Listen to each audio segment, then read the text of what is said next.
ಕೇಳುವಂತಹ ಕೇಳುಗರೆಲ್ಲರಿಗೂ ನಮಸ್ಕಾರ. ಕೇಳುಗರೆ, ನೀವು ಕೇಳ್ತಾ ಇದ್ದೀರಿ ಹುಬ್ಬಳ್ಳಿಯ BVB 90.4 MHz ತರಂಗಾಂತರಗಳಿಂದ ಪ್ರಸಾರವಾಗುತ್ತಿರುವಂತಹ KLE ಧ್ವನಿ, ಸಮಾಜದ ಸಮೃದ್ಧಿಗಾಗಿ. ಹುಬ್ಬಳ್ಳಿಯಲ್ಲಿ ಜಾಯ್ದೆ ಕುಟುಂಬದ ಬಗ್ಗೆ ಗೊತ್ತಿಲ್ಲದವರು ಬಹುಶಃ ಯಾರೂ ಇರಲಿಕ್ಕಿಲ್ಲ. ಡಾಕ್ಟರ್ ಜಾಯ್ದೆ ಕುಟುಂಬ ಅಂದರೆ ಹಲ್ಲಿನ ಚಿಕಿತ್ಸೆಯಲ್ಲಿ ದೊಡ್ಡ ಹೆಸರು. 6-7 ದಶಕಗಳ ಹಿಂದೆ ಅಂದರೆ 1940ರ ಮಧ್ಯಭಾಗದಿಂದ ಹಿಡಿದು ಇಂದಿನವರೆಗೆ ಡಾಕ್ಟರ್ PB ಜಾಯ್ದೆಯವರಿಂದ ಹಿಡಿದು ಅವರ ಮೊಮ್ಮಗ ಡಾಕ್ಟರ್ ಚೇತನ್ ಜಾಯ್ದೆವರೆಗೆ ಆ ಕುಟುಂಬದ 9 ಜನ ದಂತವೈದ್ಯರಾಗಿದ್ದಾರೆ. ದಿವಂಗತ ಡಾಕ್ಟರ್ PB ಜಾಯ್ದೆಯವರು 40ರ ದಶಕದಲ್ಲಿ ಹುಬ್ಬಳ್ಳಿಯಲ್ಲಿ ತಮ್ಮ ವೈದ್ಯಕೀಯ ವೃತ್ತಿಯನ್ನು ಆರಂಭಿಸಿದರು. ಆಯುರ್ವೇದ ತೀರ್ಥ ಅಂದರೆ ಇಂಟಿಗ್ರೇಟೆಡ್ ಮೆಡಿಸಿನ್ ಪ್ರಾಕ್ಟೀಸ್ ಆರಂಭಿಸಿದ ಅವರು ಗುಜರಾತಿನ ಡಾಕ್ಟರ್ ಕಿಶೋರ್ ದಾಸ್ ಜಿ ಗುಪ್ತಾ ಎಂಬುವವರ ದಂತ ಚಿಕಿತ್ಸೆಯಿಂದ ಪ್ರಭಾವಿತರಾಗಿ ಚುಚ್ಚುಮದ್ದು ನೀಡದೆ ಹಲ್ಲು ತೆಗೆಯುವುದರಲ್ಲಿ ಪರಿಣತರಾದರು. ನೋವಿಲ್ಲದೆ ಹಲ್ಲು ತೆಗೆಯುವುದು ಅವರ ವಿಶೇಷವಾಗಿತ್ತು. 1953ರಲ್ಲಿ ಟೈಮ್ ಮತ್ತು ಲೈಫ್ ಪತ್ರಿಕೆಯಲ್ಲಿ ಒಂದು ಲೇಖನವನ್ನು ಓದಿ ಅದನ್ನು ಅಭ್ಯಸಿಸಲು ಅಮೆರಿಕಾದ ಹೋದ ಅವರು 2 ಕೈಗಳಲ್ಲಿ ಏಕಕಾಲಕ್ಕೆ 2 ಹಲ್ಲು ತೆಗೆಯುವುದರಲ್ಲಿ ಪರಿಣತರಾಗಿ ಸವ್ಯಸಾಚಿ ಎನಿಸಿಕೊಂಡ್ರು. ಆಗ ಡಾಕ್ಟರ್ MC ಮೋದಿಯವರು ಎಲ್ಲೆಡೆ ನಡೆಸುತ್ತಿದ್ದ ಉಚಿತ ಕಣ್ಣಿನ ಪೊರೆ ತೆಗೆಯುವ ಶಿಬಿರಗಳಿಂದ ಪ್ರಭಾವಿತರಾಗಿ ದಂತ ಚಿಕಿತ್ಸೆಯಲ್ಲೂ ಶಿಬಿರಗಳನ್ನು ಆರಂಭಿಸಿದರು. ಅದನ್ನು ಅವರು ದಂತಯಜ್ಞ ಎಂದು ಕರೆದರು. ದೇಶದಾದ್ಯಂತ 100 ಶಿಬಿರಗಳನ್ನು ನಡೆಸಿದರು. ಡಾಕ್ಟರ್ PB ಜಾಯ್ದೆಯವರ ಮಗ ಡಾಕ್ಟರ್ ವಿಜಯ್ ಮುಂಬೈಯಲ್ಲಿ ದಂತವೈದ್ಯಕೀಯ ಓದಿ 1967ರಲ್ಲಿ ಸ್ನಾತಕೋತ್ತರ ಪದವಿಯನ್ನು ಪಡೆದು ಹುಬ್ಬಳ್ಳಿಗೆ ಬಂದು ತಂದೆಯವರು ತೋರಿಸಿಕೊಟ್ಟ ದಾರಿಯಲ್ಲೇ ಹೆಜ್ಜೆ ಇಟ್ಟರು.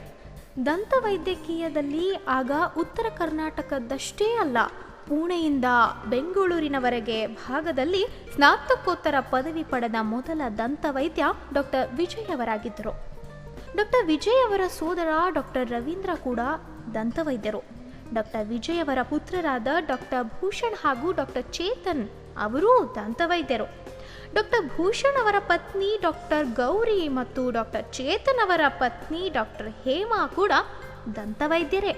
ಡಾಕ್ಟರ್ ರವೀಂದ್ರ ಅವರ ಪುತ್ರ ಡಾಕ್ಟರ್ ಗೌತಮ್ ಮತ್ತು ಸೊಸೆ ಡಾಕ್ಟರ್ ದೀಪಾ ಕೂಡ ದಂತವೈದ್ಯರೇ. ಡಾಕ್ಟರ್ ವಿಜಯ್ ಅವರ ಸಂಬಂಧಿ ಡಾಕ್ಟರ್ ಬಲರಾಮ್ ನಾಯಕ್ ಸಹ ದಂತವೈದ್ಯರು. 73 ವರ್ಷ ವಯಸ್ಸಿನ ಡಾಕ್ಟರ್ ವಿಜಯ್ ಉಪನ್ಯಾಸಕರಾಗಿಯೂ ಕೆಲಸ ಮಾಡಿದ್ದಾರೆ. ಈಗಲೂ ಅವರು ದೇಶದ ಎಲ್ಲ ಕಡೆ ಉಪನ್ಯಾಸವನ್ನು ಕೊಡಲು ಹೋಗುತ್ತಾರೆ. ಕೆಲುಗ್ರೆ, ಇಂದು ಅವರು ನಮ್ಮ ಹುಬ್ಬಳ್ಳಿ ಜನರಿಗಾಗಿ ದಂತಕ್ಷಯ ಮತ್ತು ಅದರ ಚಿಕಿತ್ಸೆಯ ಬಗ್ಗೆ ತಿಳಿಸಿಕೊಡಲಿದ್ದಾರೆ. ಬನ್ನಿ, ನಮ್ಮ ನಿಲಯ ನಿರ್ದೇಶಕರಾದ ಗೋಪಾಲಕೃಷ್ಣ ಹೆಗಡೆ ಅವರು ಅವರೊಂದಿಗೆ ನಡೆಸಿದ ಸಂದರ್ಶನ ಕಾರ್ಯಕ್ರಮವನ್ನು ಈಗ ಕೇಳೋಣ. ಕೇಳುಗರಿಗೆ ನಮಸ್ಕಾರ. KLE ಧ್ವನಿ BVB 90.4 FM ರೇಡಿಯೋ ಕೇಳುಗರಿಗೆ ಇವತ್ತು ನಮ್ಮ ಆರೋಗ್ಯ ಮಾಲಿಕೆಯ ಸರಣಿಯಲ್ಲಿ ಅಂದರೆ ಪರಿಣತ ಡಾಕ್ಟರ್ಗಳ ಸಂದರ್ಶನದಲ್ಲಿ ಇವತ್ತು ನಮ್ಮ ನಿಲಯಕ್ಕೆ ಬಂದವರು ಹುಬ್ಬಳ್ಳಿಯ ಒಂದು ಬಹುದೊಡ್ಡ ವೈದ್ಯಕೀಯ ಕುಟುಂಬದವರು. ಹುಬ್ಬಳ್ಳಿ ಜನರಿಗೆ ಜಾಯ್ದೆ ಅಂತ ಹೆಸರೇ ಹೇಳಿದ ತಕ್ಷಣ ನೆನಪಾಗೋದು, ಇವರು ಹಲ್ಲಿನ ಡಾಕ್ಟ್ರು ಅಂತ. ಯಾಕೆಂದರೆ ಇವರ ತಂದೆಯವರಾದ ಡಾಕ್ಟರ್ PB ಜಾಯ್ದೆ ಅವರು 60 ವರ್ಷಗಳ ಹಿಂದೆ, ಹೆಚ್ಚು ಕಡಿಮೆ 70 ವರ್ಷನೇ ಅನ್ಬೋದು, ಹುಬ್ಬಳ್ಳಿಯಲ್ಲಿ ದಂತ ಚಿಕಿತ್ಸೆ ಆರಂಭಿಸಿ ಇಡೀ ದೇಶದ ತುಂಬ 100 ಶಿಬಿರಗಳನ್ನು ಮಾಡಿ ಅದನ್ನು ಅವರು ದಂತ ಯಜ್ಞ ಅಂತ ಕರೆದರು. ಅಂಥ ಒಂದು ಅದ್ಭುತ ಕಲ್ಪನೆಯೊಂದಿಗೆ ಈ ಮಹಾನಗರದ ಜನತೆಯ ಹಲ್ಲಿನ ಆರೋಗ್ಯದ ಬಗ್ಗೆ ಕಾಳಜಿ ತಗೊಂಡಂಥ ಕುಟುಂಬ ಅದು. ಡಾಕ್ಟರ್ PB ಜಾಯ್ದೆ ಅವರ ಮಗ, ಈಗ ಅವ್ರಿಗೂ 73 ವರ್ಷ. ಅವರು ಹೆಚ್ಚು ಕಡಿಮೆ ತಮ್ಮ ಜೀವನದ ಮುಕ್ಕಾಲು ಭಾಗವನ್ನು ದಂತ ಚಿಕಿತ್ಸೆಯಲ್ಲೇ ಕಳೆದಿದ್ದಾರೆ. ಅಷ್ಟೇ ಅಲ್ಲ, ಅವರ 2 ಮಕ್ಕಳು ಡಾಕ್ಟ್ರು, ಅವರೂ ಹಲ್ಲಿನ ಡಾಕ್ಟ್ರು, ಅವರ 2 ಸೊಸೆಯಂದರೂ ಹಲ್ಲಿನ ಡಾಕ್ಟ್ರು, ಅವರ ತಮ್ಮನೂ ಹಲ್ಲಿನ ಡಾಕ್ಟ್ರು. ಹೀಗೆ ಅವ್ರದ್ದೊಂದು ಕುಟುಂಬನೇ. ಜಾಯ್ದೆ ಕುಟುಂಬ ಅಂದರೆ ಡೆಂಟಲ್ ಸ್ಪೆಷಲಿಸ್ಟ್ ಅಂತ ಒಂದು ಒಳ್ಳೆಯ ಹೆಸರನ್ನು ಅವರು ಸಂಪಾದಿಸಿದ್ದಾರೆ. ಡಾಕ್ಟರ್ ವಿಜಯ್ ಜಾಯ್ದೆ ಅವರು ನುರಿತ ವೈದ್ಯರಷ್ಟೇ ಅಲ್ಲ, ಅವರು ಒಳ್ಳೆಯ ಶಿಕ್ಷಕರು. STM ದಂತ ವಿಜ್ಞಾನ ಕಾಲೇಜಿನಲ್ಲಿ ಅವರು ಪಾಠವನ್ನು ಹೇಳಿಕೊಡ್ತಾಯಿದ್ದರು. ಇವಾಗಲೂ ಸಹಿತ ದೇಶದ ತುಂಬ ಸಂಚರಿಸಿ ತಮ್ಮ ಅನುಭವವನ್ನು ಸೆಮಿನಾರ್ಗಳಲ್ಲಿ ಯುವ ವಿದ್ಯಾರ್ಥಿಗಳಿಗೆ ಹಂಚಿಕೊಳ್ತಾರೆ. ಅಂಥ ವೈದ್ಯರಾದ ಡಾಕ್ಟರ್ ವಿಜಯ್ ಜಾಯ್ದೆ ಅವರು ಇವತ್ತು ನಮ್ಮ ನಿಲಯಕ್ಕೆ ಬಂದಿದ್ದಾರೆ. ನಾನು KLE ಧ್ವನಿ ಪರವಾಗಿ ಅವ್ರನ್ನ ಹೃತ್ಪೂರ್ವಕವಾಗಿ ಸ್ವಾಗತಿಸ್ತೇನೆ. ನಮಸ್ಕಾರ ಡಾಕ್ಟ್ರೆ. ನಮಸ್ಕಾರ ಹೆಗಡೆ ಅವರೇ. ಹಾಂ, ಇವತ್ತು ದಂತವಿಜ್ಞಾನ ಅನ್ನೋದು ಭಾಳ ದೊಡ್ಡದಾಗಿ ಬೆಳೆದಿದೆ. ಕಾಸ್ಮೆಟಿಕ್ನಿಂದ ಹಿಡ್ಕೊಂಡು, ಅಂದರೆ ಅಲಂಕಾರಿಕವಾಗಿ ಹಲ್ಲುಗಳನ್ನು ಕಾಪಾಡಿಕೊಳ್ಳುವುದರಿಂದ ಹಿಡಿದು ದಿನನಿತ್ಯದ ಆರೋಗ್ಯದ ವಿಷಯದಲ್ಲಿ ಹಲ್ಲು ಮನುಷ್ಯನಿಗೆ ಭಾಳ ಮುಖ್ಯವಾದ ಪಾತ್ರವನ್ನು ವಹಿಸ್ತದೆ. ನಾವು ಆಹಾರ ಜಗಿಯೋದ್ರಿಂದ ಹಿಡ್ಕೊಂಡು ನೋಡ್ಲಿಕ್ಕೆ ಚೆಂದ, ಅದು ಒಂದು ಮುಖದ ಒಂದು ಲಕ್ಷಣ. ಅದು ಈ ದಂತ ವಿಜ್ಞಾನ, ಈ ದಂತ ಚಿಕಿತ್ಸೆ ಬಗ್ಗೆ ಸ್ವಲ್ಪ ಕೆಲವು ಮೂಲಭೂತ ಅಂಶಗಳನ್ನು ದಯವಿಟ್ಟು ಹೇಳ್ಕೊಡ್ತೀರಾ? ಅವಶ್ಯವಾಗಿ. ನಮ್ಮ ದೇಶದಲ್ಲಿ ಪ್ರಾಚೀನ ಕಾಲದಿಂದಲೂ ಹಲ್ಲಿನ ಬಗ್ಗೆ ಸಾಕಷ್ಟು ಅರಿವಿತ್ತು. ಹೌದು. ಕಶ್ಯಪ್ ಸಂಹಿತ ಅನ್ನೋದು ಒಂದು ಅತಿ ಪ್ರಾಚೀನ ಗ್ರಂಥ. ಹಾಂ, ಅದರಲ್ಲಿ ಕಶ್ಯಪ ಮುನಿಗಳು ಹಲ್ಲಿನ ಆರೋಗ್ಯದ ಬಗ್ಗೆ ಸಾಕಷ್ಟು ವಿವರಣೆ ಕೊಟ್ಟಿದ್ದರು. ಹೌದು. ಆಮೇಲೆ ನಮ್ಮ ದಿನನಿತ್ಯ ಕೆಲವು ಹ್ಯಾಬಿಟ್ಸ್ ಏನಿದ್ವು. ಹೌದು. ಅಂದರೆ ಎದ್ದು ಕೂಡಲೇ ಬಾಯಿ ತೊಳ್ಕೊಳ್ಳೋದು, ಹೌದು, ಏನೇ ತಿಂದರೂ ಬಾಯಿ ಮುಕ್ಕಳಿಸೋದು, ಕಳಿಸೋದು, ಇಂತಹ ಕೆಲವು ಹ್ಯಾಬಿಟ್ಸ್ಗಳಿಂದ ನಮ್ಮ ಹಲ್ಲಿನ ಆರೋಗ್ಯ ಸುಮಾರು ವರ್ಷದವರೆಗೆ ಚೆನ್ನಾಗಿ ಮೇಂಟೈನ್ ಆಗಿತ್ತು. ಈಗ ಇತ್ತೀಚಿನ ಕಾಲದಲ್ಲಿ ನಮ್ಮಲ್ಲಿ ಸ್ವಲ್ಪ ಹಲ್ಲಿನ ರೋಗದ ಪ್ರಮಾಣ ಜಾಸ್ತಿ ಬೆಳೀತಾ ಇದೆ. ಆ ಕಾರಣದಿಂದ ತಮ್ಮಂಥವರು ಇದೇನು ಉಪಕ್ರಮ ಇಟ್ಕೊಂಡ್ರಿ, ಇದು ಭಾಳ ಸ್ತುತ್ಯ ಉಪಕ್ರಮ ಅಂತ ನಾನು ತಿಳ್ಕೊಂಡಿದ್ದೇನೆ. ಅಂದರೆ ನಮಗೆ ಉದ್ದೇಶ ಜಾಗೃತಿ ಮೂಡಿಸೋದು. ಹಲ್ಲು ಎಷ್ಟು ಇಂಪಾರ್ಟೆಂಟು, ನಮ್ಮ ಇಡೀ ದೇಹದ ಆರೋಗ್ಯದ ಮೇಲೆ ಅದು ಪರಿಣಾಮ ಬೀಳ್ತದೆ. ಹೌದು. ಭಾಳ ನೀವು ಭಾಳ ಇದು ಕರೆಕ್ಟ್ ಒಂದು ಅಂಶ ಹೇಳಿದ್ರಿ. ಹಾಂ, ಹಲ್ಲಿನ ಆರೋಗ್ಯ ನಾವು ಕಾಪಾಡುವುದು ಬರೀ ಒಂದು ಮುಖದ ಆರೋಗ್ಯ ಅಥವಾ ಹಲ್ಲಿಗೆ ನೋವು ಬರಬಾರ್ದು ಅಂತ ಹೇಳಿ ಅಷ್ಟೇ ಅಲ್ಲ. ಹಲ್ಲಿನಿಂದ ಇಡೀ ದೇಹದ ಮೇಲೆ ಪರಿಣಾಮ ಆಗಬಹುದು. ಇದು ಬಹಳ ವರ್ಷದಿಂದ ಗೊತ್ತಿತ್ತು. ಹಲ್ಲಿನ ಆರೋಗ್ಯದಿಂದ ಹೃದಯದ ಮೇಲೆ ಪರಿಣಾಮ ಆಗ್ಬೋದು, ಜಾಯಿಂಟ್ಸ್ ಮೇಲೆ ಪರಿಣಾಮ ಆಗಿ. ಅದು ಯಾವ ರೀತಿ ಅಂತ ಒಂದು ಸ್ವಲ್ಪ ಸಂಕ್ಷಿಪ್ತವಾಗಿ ಹೇಳ್ತೀರಾ? ಈ ಹೃದಯದ ಮೇಲೆ ಅಂತ ಹೇಳಿದ್ರಿ. ಹೌದು. ಯಾಕಂದರೆ ಅದು ಹಲ್ಲು ನೋವಿಗೂ ಅದಕ್ಕೂ ಕನೆಕ್ಷನ್ ಇದೆಯಾ? ಡೈರೆಕ್ಟ್ ಕನೆಕ್ಷನ್ ಹೇಳೋಕ್ಕಿಂತ ಹಲ್ಲಿನಲ್ಲಿ ಇನ್ಫೆಕ್ಷನ್ ಆತಂದರೆ ಅದರಿಂದ ಇದೇನು ಬ್ಯಾಕ್ಟೀರಿಯಾ ದೇಹದಲ್ಲಿ ಸ್ಪ್ರೆಡ್ ಆಗ್ತವೆ. ಆ ಕಾರಣದಿಂದ ಸಬ್ ಅಕ್ಯೂಟ್ ಬ್ಯಾಕ್ಟೀರಿಯಲ್ ಎಂಡೋಕಾರ್ಡೈಟಿಸ್ ಅಂತ ಹೇಳಿ ಒಂದು ರೋಗ ಆಗ್ಬೋದು. ಇದು ಒಂದು. ಈಗ ರೀಸೆಂಟ್ಲಿ ಏನು ಒಂದು ರಿಸರ್ಚ್ ಕೆಲವರು ಏನು ಪಬ್ಲಿಷ್ ಮಾಡಿದ್ದಾರೆ, ಅದರಲ್ಲಿ ವಸಡು ರೋಗಗಳಿಂದ ಅದರಲ್ಲಿ ಏನು ಇನ್ಫ್ಲಮೇಷನ್ ಅಂದರೆ ಬಾವು ಬರುವುದು, ಒಂದು ಕ್ರಾನಿಕ್ ಇನ್ಫ್ಲಮೇಷನ್ ಏನು ಬರ್ತದೆ, ಆ ಕ್ರಿಯೆಯಿಂದ ಹೃದ್ರೋಗ ಜಾಸ್ತಿ ಆಗ್ಬೋದು, ಡಯಾಬಿಟೀಸ್ ಜಾಸ್ತಿ ಆಗ್ಬೋದು, ಸಂಧಿ ರೋಗ ಜಾಸ್ತಿ ಆಗ್ಬೋದು. ಈ ಲಿವರ್ಗೆ ಸಂಬಂಧಪಟ್ಟ ಸಮಸ್ಯೆಗಳೇನಾದ್ರು ಬರ್ತದೆ? ಲಿವರು ಡೈರೆಕ್ಟ್ಲಿ ಇಲ್ಲ, ಆದರೆ ಈ 3 ರೋಗಗಳ ಮೇಲೆ ಖಂಡಿತ ಇದರಿಂದ ಪರಿಣಾಮ ಆಗ್ತದೆ. ಇವುಗಳ ನಿವಾರಣೆ ಹೇಗೆ ಅಂತೀರಿ? ನಿವಾರಣೆ ಮಾಡೋದು ಇದು ಬಹಳ ಮಹತ್ವದ್ದು. ಅಥವಾ ಅದನ್ನು ರಕ್ಷಣೆ ಮಾಡಿಕೊಳ್ಳೋದು. ಹೌದು. A grain of precaution is better than an ounce of cure ಅಂತ ಹೇಳ್ತಾರೆ. ಕರೆಕ್ಟ್. ಒಂದು ಸಣ್ಣ ಪ್ರಮಾಣದಲ್ಲಿ ನಾವು ಕಾಳಜಿ ತಗೊಂಡ್ರೆ ಅದರಿಂದ ಬಹಳಷ್ಟು ಮುಂದಿನ ದುಷ್ಪರಿಣಾಮಗಳು ನಾವು ಪ್ರಿವೆಂಟ್ ಮಾಡ್ಬೋದು. ನಮ್ಮಲ್ಲಿ ಹಳೆಯ ಕಾಲದಲ್ಲಿ ಹಲ್ಲುಗಳ ರೋಗ ಭಾಳ ಕಡಿಮೆ ಇತ್ತು ಅಂತ ನಾನು ಹೇಳಿದೆ. ಅದಕ್ಕೊಂದು ಮುಖ್ಯ ಕಾರಣ ಅಂದರೆ ನಮ್ಮ ಆಹಾರ ಪದ್ಧತಿ ಆವಾಗ ಭಾಳ ಡಿಫ್ರೆಂಟ್ ಇತ್ತು. ಆವಾಗ ನಾವು ಹೆಚ್ಚಾಗಿ ಊಟ ಮಾಡೋದು ಈ ರೊಟ್ಟಿ, ಚಪಾತಿ, ಹೌದು, ಇಂಥದ್ದು. ಸಿಹಿ ತಿನ್ನೋ ಪ್ರಮಾಣ ಭಾಳ ಕಡಿಮೆ ಇತ್ತು. ಬರೀ ಹಬ್ಬದ ಸಂದರ್ಭದಲ್ಲಿ ಅಷ್ಟೇ ನಾವು ಸಿಹಿ ತಿಂತಿದ್ವಿ. ಈಗಿನ ಕಾಲದಲ್ಲಿ ನೋಡಿದರೆ ಬೆಳಗ್ಗೆ ಎದ್ದ ಕೂಡಲೇ ನಾವು ಟೀ ತೊಗೋತೀವಿ. ಹೌದು, ಅದು ಸಿಹಿ. ಆಮೇಲೆ ಏನಾದರೂ ಒಂದು ನೆವ ಹೇಳಿ ಐಸ್ ಕ್ರೀಮ್ ತಿಂತೀವಿ. ಹೌದು. ಕಡೆಗೆ ಮಕ್ಕಳಿಗೆ ಚಾಕ್ಲೇಟ್ಸು, ಕೇಕು. ಅಂದರೆ ಹೊರಗಡೆ ಸಾಮಾನು, ಮನೆಯಲ್ಲಿಗಿಂತ ಜಾಸ್ತಿ ಬೇಕರಿ ಐಟಮ್ಸು. ಯಾರ ಮನೆಗೆ ನಾವು ಹೋದರೆ ಪೇಢೆ ಬರ್ಫಿ ತೊಗೊಂಡು ಹೋಗ್ತೇವೆ. ಅಂದರೆ ಈ ಸಿಹಿ ತಿನ್ನೋದು ಪ್ರಮಾಣ ನಮ್ಮಲ್ಲಿ ಏನು ಜಾಸ್ತಿ ಆಗಿದೆ, ಅದರಿಂದ ಹಲ್ಲಿನ ಮೇಲೆ ಪರಿಣಾಮ ಆಗೋದು ಇದೊಂದು it's A very definitely proved relationship. ಅಂದರೆ ಸಿಹಿಗೂ ಮತ್ತು ಹಲ್ಲಿನ ತೊಂದರೆಗೂ ನೇರವಾದ ಸಂಬಂಧ ಇದೆ. ಒಂದು ಉದಾಹರಣೆ ಕೊಡುವುದಾದರೆ, ಎಸ್ಕಿಮೋ ಜನರು ಈಗ ಸುಮಾರು 60-70 ವರ್ಷದ ಹಿಂದಿನವರೆಗೆ ತಮ್ಮ ನ್ಯಾಚುರಲ್ ಅವರದ್ದೇನೋ ಒಂದು ಪದ್ಧತಿ ಇತ್ತು, ಆ ಪದ್ಧತಿ ಇಟ್ಕೊಂಡಿದ್ರು. ಅಲ್ಲಿವರೆಗೆ ಅವ್ರ ಬಾಯಿ ಒಳಗೆ ಹಲ್ಲು ಹುಳುಕಾಗೋದು ಕೃಮಿದಂತ ಅಂತ ಹೇಳ್ತಾರೆ ಕೇರೀಸು, ಆ ಪ್ರಮಾಣ ಭಾಳ ಕಡಿಮೆ ಇತ್ತು. ಅಂದರೆ 100ರಲ್ಲಿ ಸುಮಾರು 5-6 ಇಷ್ಟೇ ಪ್ರಮಾಣ ಬರ್ತಿತ್ತು. ಮುಂದಲ್ಲೇ ಅಮೆರಿಕ ಜನರು ಹೋಗಿ ಅವರದೊಂದು ಸಂಸ್ಕೃತಿಯಲ್ಲಿ ಏನು ಪ್ರಚಾರ ಆಯಿತು, ಅಲ್ಲಿ ಜನ ಸಿಹಿ ತಿನ್ನೋದು, ಈ ಚಾಕ್ಲೇಟ್ಸು, ಕ್ಯಾಂಡೀಸು, ಟಾಫೀಸ್ ಇಂಥದ್ದು ತಿನ್ನೋದು ಜಾಸ್ತಿ ಮಾಡಿದ ಕೂಡಲೇ ಒಂದು 10-15 ವರ್ಷಗಳಲ್ಲಿ ಆ ಹಲ್ಲಿನ ರೋಗದ ಪ್ರಮಾಣ ಸುಮಾರು 80-90ವರೆಗೆ ಜಾಸ್ತಿ ಆಗಿಬಿಡ್ತು. ಕೇಳುಗರೆ, ದಂತಕ್ಷಯ ಹಾಗೂ ಚಿಕಿತ್ಸೆ ಕುರಿತು ನಮ್ಮ ನಿಲಯ ನಿರ್ದೇಶಕರಾದ ಗೋಪಾಲಕೃಷ್ಣ ಹೆಗಡೆಯವರು ಡಾಕ್ಟರ್ ವಿಜಯ್ ಜಾಯ್ದೆ ಅವರೊಂದಿಗೆ ನಡೆಸುತ್ತಿರುವಂತಹ ಸಂದರ್ಶನ ಕಾರ್ಯಕ್ರಮ ಮುಂದುವರಿಯುತ್ತದೆ ಒಂದು ಪುಟ್ಟ ವಿರಾಮದ ನಂತರ. ತಾಳ್ಮೆ ಕಹಿಯಾದರೂ ಅದರ ಫಲ ಸಿಹಿಯಾದದ್ದು. ನೆನಪಿರಲಿ, ಎಲ್ಲವೂ ವಿಫಲವಾದಾಗ ತಾಳ್ಮೆಯೇ ಸಫಲವಾಗುತ್ತದೆ. ಜೊತೆಗೆ ತಾಳ್ಮೆಯಿಂದ ಕಾಯುವುದಾದರೆ ಬಯಸಿದ್ದೆಲ್ಲವೂ ದೊರೆಯುತ್ತದೆ. ತಾಳ್ಮೆಯಿಂದ ಪರ್ವತವನ್ನೇ ದಾಟಬಹುದು.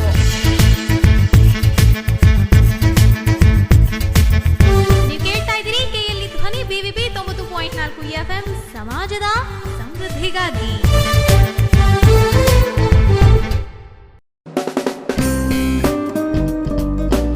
ಪುಟ್ಟ ವಿರಾಮದ ನಂತರ ಕಾರ್ಯಕ್ರಮಕ್ಕೆ ಸ್ವಾಗತ.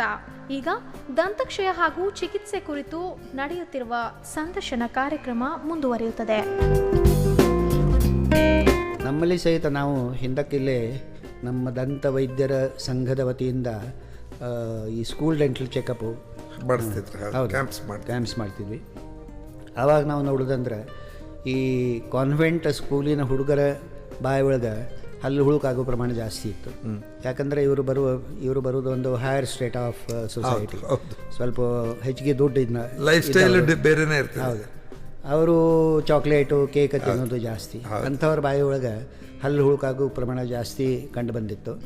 ಆದರೆ ಅದೇ ನಾವು ಈ ಕನ್ನಡ ಪ್ರೈಮರಿ ಸ್ಕೂಲು ಅಥವಾ ಇಂಥ ಸ್ಕೂಲ್ಗಳಿಗೆ ಹೋಗಿ ನೋಡಿದರೆ, ಲೋವರ್ ಸ್ಟ್ಯಾಟಾದಿಂದ ಬರುವ ಮಕ್ಕಳ ಬಾಯಿ ಒಳಗೆ ನಾವು ನೋಡಿದರೆ ಹಲ್ಲು ಸ್ವಲ್ಪ ಸ್ವಚ್ಛತೆ ಅಷ್ಟು ಬಹಳ ನಾವು ಇರ್ತಿರ್ಲಿಲ್ಲ.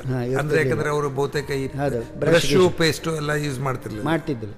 ಆದರೆ ಹಲ್ಲಿನ ಹುಳುಕಾಗೋ ಪ್ರಮಾಣ ಭಾಳ ಕಡಿಮೆ ಇತ್ತು. ಆಮೇಲೆ ಬರ್ತಾ ನಾವು ಈ ಚೆಕಪ್ ಕ್ಯಾಂಪ್ಸು ಒಂದು 10-15 ವರ್ಷ 20 ವರ್ಷ ಮಾಡಿದ ಮೇಲೆ ಈ ಪ್ರಮಾಣ ಈ ಪ್ರೈಮರಿ ಸ್ಕೂಲ್ ಕನ್ನಡ ಸ್ಕೂಲ್ ಒಳಗೆ ಸಹಿತ ಆ ಪ್ರಮಾಣ ಜಾಸ್ತಿ ಆದದ್ದು ನಮಗೆ ಕಂಡು ಬಂತು. ಚಾಕ್ಲೇಟ್ ತಿನ್ನಕ್ಕೆ ಶುರು ಮಾಡಿ. ಹೌದು, ಯಾಕಂದರೆ ಈಗ ಚಾಕ್ಲೇಟು, ಪೇಪರ್ಮೆಂಟು ಇಷ್ಟು ಈಸಿಲಿ ಅವೈಲೇಬಲ್ ಆಗೋದಿಲ್ಲ. ಹೀಗಾಗಿ ಇದಕ್ಕೊಂದು ಭಾಳ ನೇರ ಸಂಬಂಧ ಇದೆ. ಇದು ಥಿಯರಿ ಹೇಳೋದಾದರೆ, ನಮ್ಮ ಹಲ್ಲಿನ ಮೇಲ್ಭಾಗದಲ್ಲಿ ಒಂದು ಎನಾಮಲ್ ಅಂತ ಹೇಳಿ ಇರ್ತದೆ. ಆ ಎನಾಮಲ್ಲು ಭಾಳ ಹಾರ್ಡ್ ಸಬ್ಸ್ಟೆನ್ಸು. ಅಂದರೆ ದೇವರು ಹಲ್ಲು ಮಾಡಿದ್ದು it is meant for life time ಅಂತ ಹೇಳ್ತಾರೆ. ಹೌದು, ಅಂದರೆ ಅವ್ನು ಕೊನೆವರೆಗೂ ಹಲ್ಲು ಗಟ್ಟಿಯಾಗಿ ಇರಬೇಕು. ಹೌದು, ಅಂಥೇಳಿ ಹಲ್ಲಿನ ಮೇಲ್ಭಾಗ ಎನಾಮಲ್ ಏನಿದೆ ಅದು it is harder than bone also. ಅಷ್ಟು ಭಾಳ ಹಾರ್ಡ್ ಇದು ಸಬ್ಸ್ಟೆನ್ಸ್.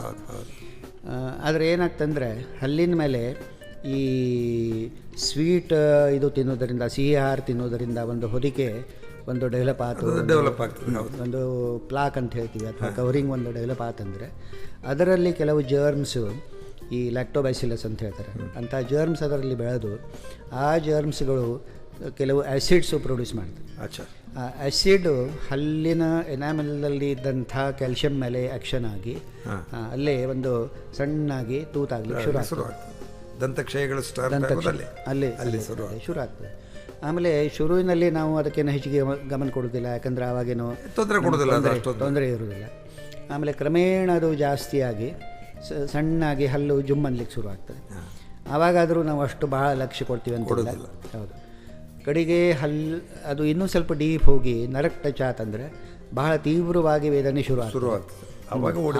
ಹೌದು, ಆವಾಗ ಹಲ್ಲಿನ ಡಾಕ್ಟರ್ ಕಡೆ ಹೋಗಿ ಟ್ರೀಟ್ಮೆಂಟ್ ಮಾಡಿಸ್ಲಿಕ್ಕೆ ನೋಡ್ತಾರೆ. ಆವಾಗ ಟ್ರೀಟ್ಮೆಂಟ್ ಮಾಡೋದು ಮಾಡ್ಲಿಕ್ಕೆ ಬರೋದಿಲ್ಲ ಅಂತಿಲ್ಲ, ಆದರೆ ಸ್ವಲ್ಪ ಅಷ್ಟು ಕಷ್ಟ ಆಗ್ತದೆ.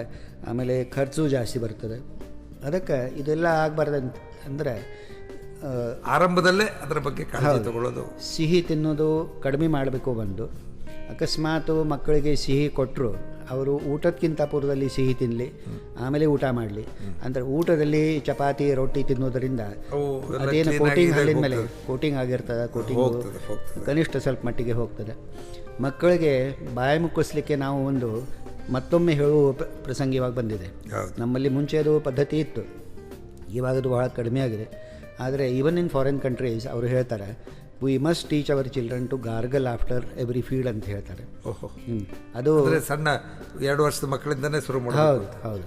ಅಂದರೆ ಪ್ರತಿ ಸಲ ಬ್ರಷ್ ಮಾಡೋದು ಸಾಧ್ಯ ಇರೋದಿಲ್ಲ. ಆದರೆ ಕನಿಷ್ಠ ಪಕ್ಷ ಬಾಯಿ ಮುಕ್ಕೋಸಿ, ಚೆನ್ನಾಗಿ ಬಾಯಿ ಮುಕ್ಕೋಸಿ, ಅಲ್ಲಿನ ಮೇಲೆ ಇದೇನು ಕೋಟಿಂಗ್ ಇರುತ್ತೆ ಆ ಕೋಟಿಂಗ್ ಹೋಗುವಂಥದ್ದು ಒಂದು ನಾವು ಪ್ರಿಕಾಷನ್ ಪ್ರಯತ್ನ ಮಾಡಬೇಕು. ಹೌದು. ಹಾಗಾದರೆ ಡಾಕ್ಟರ್, ಇಲ್ಲಿ ಒಂದು ಸಂಶಯ ಅಂದರೆ, ನೀವು ಹೇಳಿದ್ರಿ ಇವಾಗ ಎಸ್ಕಿಮೋ ಇವರ ಸಲುವಾಗಿ ಅಮೇರಿಕದವರು ಇವರು ಅಥವಾ ಆ ಥರ ಇವತ್ತು ಈ ವೆಸ್ಟರ್ನ್ ವರ್ಲ್ಡ್ ಇರ್ಬೋದು, ಭಾಳ ಅಡ್ವಾನ್ಸ್ಡ್, ಅವರು ತಿನ್ನೋದೇ ಈ ಥರದ ಪದಾರ್ಥಗಳನ್ನು. ಅಲ್ಲಿ ಈ ದಂತಕ್ಷಯ ಸಮಸ್ಯೆ ಭಾಳ ಹೆಚ್ಚಾಗಿದೆಯಾ? ಇದೆ, ಸಮಸ್ಯೆ ಇದೆ. ಅದಕ್ಕೆ ಅವರು ಬಹಳ ರಿಸರ್ಚ್ ಮಾಡಿದ್ದಾರೆ, ಬಹಳ ಖಂಡಿತವಾಗ್ಲೂ ಅದು ಅಡ್ವಾನ್ಸ್ಡ್ ಇರೋದ್ರಿಂದ ಅಡ್ವಾನ್ಸ್ ರಿಸರ್ಚ್ ಮಾಡಿದ್ದಾರೆ. ಆದರೆ ಇಷ್ಟೆಲ್ಲ ರಿಸರ್ಚ್ ಮಾಡಿ ಇಷ್ಟೆಲ್ಲ ಖರ್ಚು ಮಾಡಿದರೂ ಸಹಿತ ಅವ್ರಿಗೆ ಸಿಕ್ಕಿದ್ದು ಒಂದೇ ಒಂದು ಪ್ರಿವೆಂಟಿವ್ ಇದು ಏನಂದರೆ ಫ್ಲೂರೈಡ್. ಆ ಫ್ಲೂರೈಡ್ ಒಂದು ಲಿಮಿಟೆಡ್ ಕ್ವಾಂಟಿಟಿ ಒಳಗೆ ನೀರಿನಲ್ಲಿ, ಕುಡಿಯುವ ನೀರಿನಲ್ಲಿ ಮಿಕ್ಸ್ ಮಾಡಿದರೆ ಅದು ಬಹಳ ಸ್ಪೆಸಿಫಿಕ್ ಹೇಳ್ತಾರೆ ಅವರು, 1 ಪಾರ್ಟ್ ಪರ್ ಮಿಲಿಯನ್. ಅದಕ್ಕಿಂತ ಜಾಸ್ತಿ ಆದರೆ ಅದರಿಂದ ದೇಹದ ಮೇಲೆ ಅದರ ಕೆಟ್ಟ ಪರಿಣಾಮ ಆಗೋದು. ಈಗ ನಮ್ಮ ಭಾಗದಲ್ಲಿ ನೋಡಿದರೆ ಗದಗ, ಮುಂಡರ್ಗಿ, ಗಜೇಂದ್ರಗಢ ಇಂಥ ಈ ಭಾಗದಲ್ಲಿ ಫ್ಲೂರೋಸಿಸ್ ಅಂತ ಅದೊಂದು ಬಹಳ ಕೆಟ್ಟ ರೋಗ. ಹೌದು, ಜನರಿಗೆ ಆಗ್ತದೆ. ಅದು ಯಾಕೆ ಆಗ್ತಂದ್ರೆ ಈ ಫ್ಲೂರೈಡ್ ಪ್ರಮಾಣ ತೀರಾ ಜಾಸ್ತಿ ಇರುವುದರಿಂದ. ನೀರಿನಲ್ಲಿ. ಹೌದು, ನೀರಿನಲ್ಲಿ ಇರೋದರಿಂದ. ಆದರೆ ಅದೇ ಫ್ಲೂರೈಡು ಲಿಮಿಟೆಡ್ ಕ್ವಾಂಟಿಟಿ ಒಳಗೆ ಡ್ರಿಂಕಿಂಗ್ ವಾಟರ್ನಲ್ಲಿ ಮಿಕ್ಸ್ ಮಾಡಿದರೆ ಅದರಿಂದ ಎಷ್ಟೋ ಮಟ್ಟಿಗೆ ಈ ದಂತಕ್ಷಯ ಆಗೋದು ಕಡಿಮೆ ಆಗ್ತದೆ. ಇದು ಒಂದು. ಆಮೇಲೆ ಟೂತ್ಪೇಸ್ಟ್ನಲ್ಲಿ ಫ್ಲೂರೈಡ್ ಮಿಕ್ಸ್ ಮಾಡಿ ಅದು ಬ್ರಷ್ ಮಾಡುವುದರಿಂದ ಎಷ್ಟೋ ಮಟ್ಟಿಗೆ ಹೆಲ್ಪ್ ಆಗ್ಬೋದು. ಫ್ಲೂರೈಡ್ ರಿನ್ಸ್, ಮೌತ್ ವಾಶು ಅದು ಕೊಡ್ತಾರೆ. ಹೌದು. ಈ ರೀತಿ ಇದು ತಕ್ಕ ಮಟ್ಟಿಗೆ ನಾವು ಪ್ರಿವೆಂಟ್ ಮಾಡ್ಬೋದು. ಇದು ಬಹಳ ಒಂದು ಕುತೂಹಲಕರವಾದ ವಿಷಯ ಹೇಳಿದ್ರಿ ನೀವು. ಸಿಹಿನ ಊಟಕ್ಕಿಂತ ನಮ್ಮಲ್ಲಿ ಪದ್ಧತಿ ಹೇಗೆ ಅಂದರೆ, ಊಟದಲ್ಲಿ ಕೊನೆಗೆ ಸಿಹಿ ಬಡಿಸ್ತಾರೆ. ನೀವು ಮದುವೆ ಇರ್ಬೋದು, ಮುಂಜಿ ಇರ್ಬೋದು, ಕೊನೆಗೆ ಒಂದು ಸ್ವಲ್ಪ ಏನೋ ಅನ್ನ ಮೊಸರು ಮಜ್ಜಿಗೆನೋ ಸಾರು ಏನೋ ತಿನ್ಬೋದು. ಆದರೆ ಸಾಮಾನ್ಯವಾಗಿ ಸ್ವೀಟು ಕೊನೆಗೆ ಬರ್ತದೆ. ನೀವು ಹೇಳೋ ಪ್ರಕಾರ ನಾವು ಸ್ವೀಟ್ ಮೊದಲು ತಿನ್ನಬೇಕು. ಎಸ್ಪೆಷಲಿ ಚಿಕ್ಕ ಮಕ್ಕಳಿಗೆ ನಾವು ಏನು ಕೊಡ್ತೀವಿ ಮನೆಯಲ್ಲಿ, ಮೊದಲು ಕೊಟ್ಟು ನಾನು ಚಾಕ್ಲೇಟ್ ತಿಂತೇನೆ ಅಂತ ಹಠ ಹಿಡಿದ್ರೆ ಆಯಿತು, ಚಾಕ್ಲೇಟ್ ತಿನ್ನು, ಆದರೆ ಅದು ಊಟಕ್ಕಿಂತ ಪೂರ್ವದಲ್ಲಿ. ಆಮೇಲೆ ಊಟ ಮಾಡು.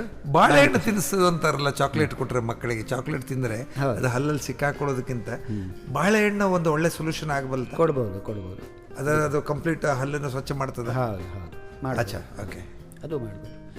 ನಾನು ಇನ್ನೊಂದು ಮಹತ್ವದ ವಿಷಯದ ಬಗ್ಗೆ ನಿಮಗೆ ಹೇಳಬೇಕಂದ್ರೆ, ಇತ್ತೀಚೆಗೆ ನಮ್ಮ ಬಹಳ ಚಿಕ್ಕ ವಯಸ್ಸಿನ ಮಕ್ಕಳಲ್ಲಿ ಹಲ್ಲಿನ ಹುಳುಕಾಗೋ ಪ್ರಮಾಣ ನಾವು ನೋಡ್ತೀವಿ. ಹೌದು.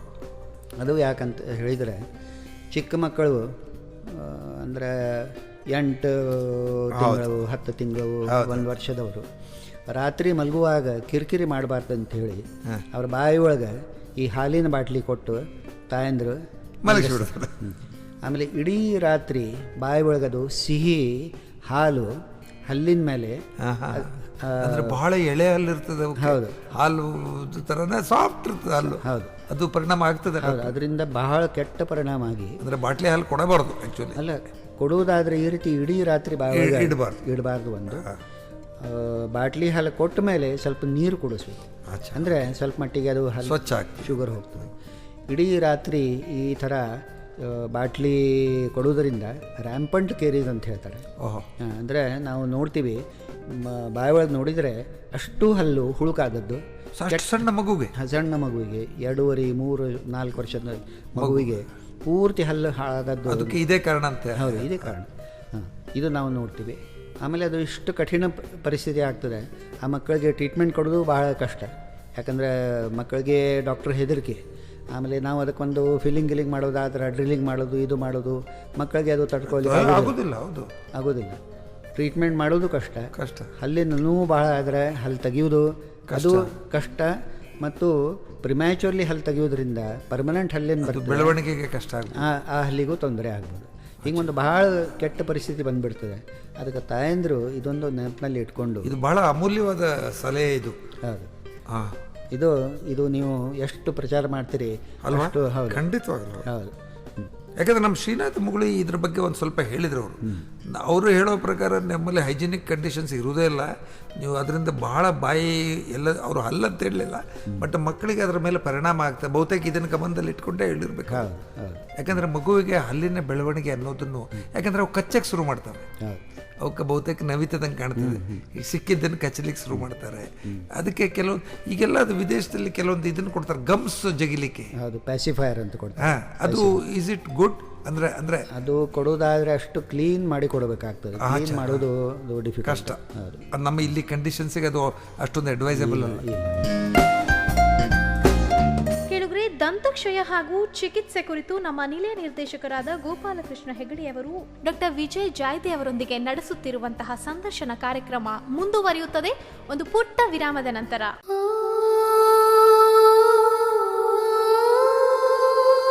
ಕ್ಷಮೆಗೆ ಮತ್ತೊಂದು ಹೆಸರು ತಾಯಿ. ತಾಯಿಗಿಂತ ಬಂಧುವಿಲ್ಲ, ಉಪ್ಪಿಗಿಂತ ರುಚಿ ಇಲ್ಲ.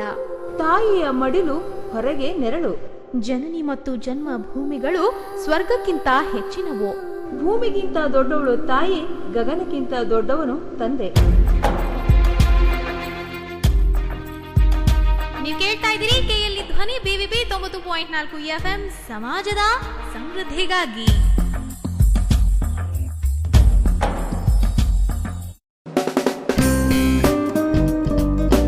ಪುಟ್ಟ ವಿರಾಮದ ನಂತರ ಕಾರ್ಯಕ್ರಮಕ್ಕೆ ಸ್ವಾಗತ.